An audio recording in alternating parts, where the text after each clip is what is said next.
The vast majority of the time when a baby's born, an unbreakable bond is forged between mother and child. It is the kind of bond that is not intentionally manufactured. It is something that goes beyond that. It is the strongest natural bond that exists between any two human beings. And I say the vast majority of the time instead of all the time because there are cases in which a mother neglects her natural instincts. Not all mothers bring their children into the world wanting to do so. Some suffer in silence while that moment arrives, and when they give birth, instead of feeling happy, they fall into a deep depression and do things that under normal circumstances they would not do. It is then, when the stories as touching as the one we're going to tell you take place, in which solidarity and love are the only possible alternative.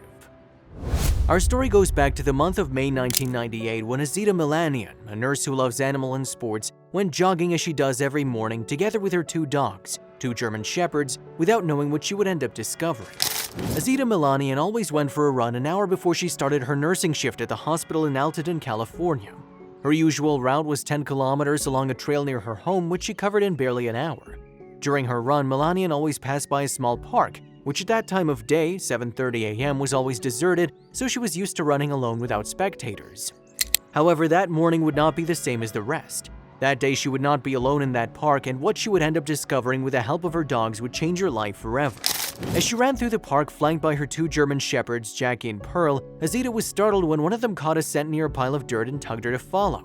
"What's going on? Jackie, wait, I'm coming, okay?" shouted the woman, trying to stop her dog, who kept pulling her towards a pile of dirt hidden in the bushes. The dog stopped dead in front of the mountain of dirt and started digging at full speed with his paws, when suddenly the cry of a baby was heard. Azita then bent down to investigate next to her dog and pulled it away so it wouldn't continue scratching the ground. The nurse suspected that there was something hidden in the dirt and didn't want the dog to hurt it. When she finished removing all the sand, she was stunned by what she saw. A newborn baby was buried alive in the dirt. Azita, shocked and frightened in disbelief, realized the newborn was only a few hours old as it still had the umbilical cord attached to its navel. Fortunately, her nursing knowledge and experience working in the hospital emergency room for more than 8 years allowed her to react quickly and save the baby's life. First, she picked him up in her arms and wrapped him in a towel she was carrying to wipe off her sweat. Then she walked over to a nearby fountain, cleaned her hands with water, and wiped all the dirt from his face. She gently stuck her wet fingers into his mouth and nose to remove the dirt clogging his airway and allow him to start breathing. It was a really agonizing few seconds in which Azita thought she hadn't made it in time. The baby was very still and his face was pale, but he still had a lot of will to live. The baby started breathing again and began to cry loudly. He was alive, he had made it, but he still needed urgent medical attention to stabilize him, cut the umbilical cord that was still hanging from his stomach, and monitor his progress. After realizing the baby was breathing and his heart was pounding, Azita immediately called 911 to report what happened. She then resorted to the only thing she could do: pray that he would survive and that his little body would be able to hold out until the ambulance arrived. "You'll be all right, little one. I don't know who your mommy is or where you come from, but you're safe here. You hear me? I won't leave you alone. You're not alone, you're safe," Azita said to the baby while rocking him against her chest, waiting for reinforcements. The ambulance took more than 30 minutes to arrive. Apparently, the driver made a mistake when taking a detour that delayed them, increasing the nurse's nervousness. "I managed to clear the remnants of amniotic tissue that were blocking his airway. He's stable but not for long. The baby's very weak. I'm a nurse. Please take him quickly to an incubator or he could die," Azita hurriedly explained to the paramedics who arrived to the park. "Don't worry, miss. You did the right thing. If it wasn't for your quick action, the baby wouldn't have had a chance to fight for its life. Thank you very much. We'll take care of him now. He's in the best hands, I assure you," one of the paramedics who arrived with the ambulance hurried to tell her. After the baby was loaded into the ambulance, he was rushed to the hospital in critical condition, and that was the end of Azita's involvement. She would never hear from the child whose life she had just saved again. For more than 20 years, Azita remembered him and his dirty face wrapped in that towel and wondered what had happened to him if he'd managed to survive. But she had no idea of his fate, but she did nothing to find out either. Also, if you have not done so already, please subscribe to our channel and click that notification bell to get inspired by these real-life stories every day. Now, back to the story. And this could be the end of the story, don't you think? An open ending to a sad and disconcerting story that you don't see every day. But no, this is not the end. Fate still had a nice surprise in store for our protagonist, one that would make her remember everything that happened that warm morning in 1998 and fill her heart with joy. To begin with, it turned out that the baby fought for his life, amazing the hospital staff with his endurance, managing to survive and grow at the same pace as the rest of the children.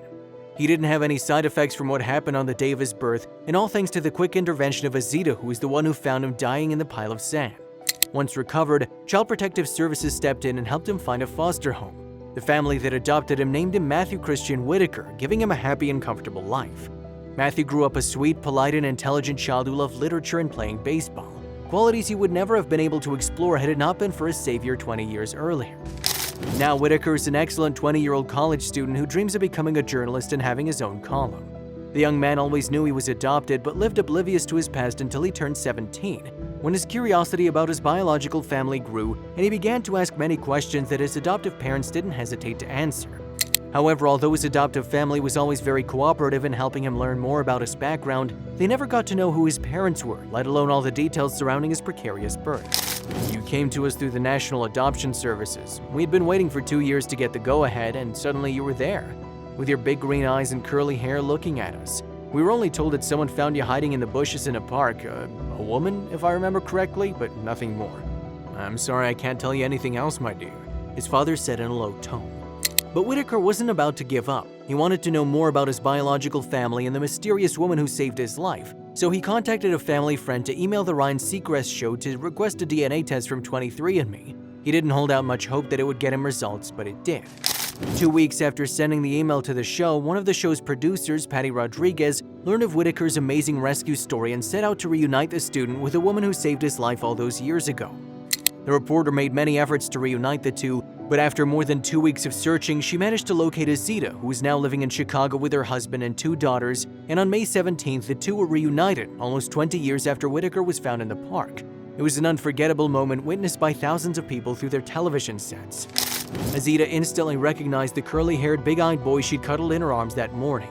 Seeing him, she walked over to him and with some fear grabbed Whitaker's hand as she fought back tears. Whitaker couldn't help but be moved either, for despite not remembering anything about her, he knew that if he was alive, it was because of that woman. He owed her his life, and that was the greatest debt anyone could ever owe. "I'm here today. I've lived a great life. I was adopted into a good family, a great one, and it's all thanks to this wonderful woman who didn't hesitate to help me," said Whitaker as he held Azita's hand tightly. "I never forgot about you, you know. I'm not saying this to make myself look good or because thousands of people are listening. I say it from my heart. After leaving you in that ambulance, not even knowing if you'd survive, I never stopped thinking about you, and in a way I felt guilty for not having done more to find you. I could have looked for you and asked for you, but I felt that it wasn't my place, that you should go your own way and find your own family. And so it has been. Look at you. You're a really handsome and talented man. I'm so happy to have been able to contribute to a good life for such an exceptional human being," explained Azita with great emotion. "I'll be eternally indebted to you. Without you, I would have had no chance of surviving. Thank you for stopping that morning when you might not have done so. Thank you for giving me a second chance without asking for anything in return," Whitaker answered, excited. After the show, Azita and Whitaker kept in touch and became close friends despite the distance that separated them. They often spoke on the phone and ate together with their families on important dates, with Matthew's birthday being perhaps the most important day for both of them. The day when fate wanted their paths to cross and Azita gave him the chance to come back to life. Can there be a greater gift than that? If you don't believe in miracles, this might have changed your mind. Did you like this touching and surprising story? If so, we invite you to leave us a comment expressing your opinion. If you want to continue enjoying inspiring stories like this one, subscribe to our channel or check out the other videos shown at the bottom of the screen. Thank you for your cooperation.